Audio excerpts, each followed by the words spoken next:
Önnek például mit jelent az a szó, hogy hóvége? Semmit. Azt, hogy elfogy a pénz.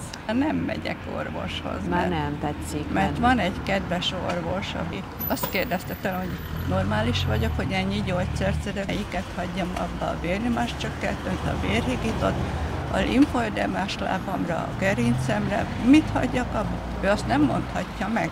Hát mondom, akkor, na látja, ez a baj. Miért kell ennyi gyógyszert szedni?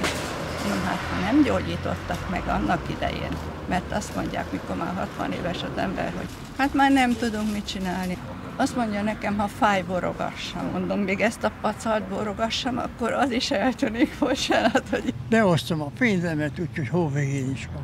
Kész. És így mindegy, hogy mikor veszünk mozijegyet, ha moziba akarunk menni, Moziba nem megyek. Moziba nem? Én már 98 éves vagyok. Esetleg valami tanácsot a fiataloknak? Hát be kell osztani.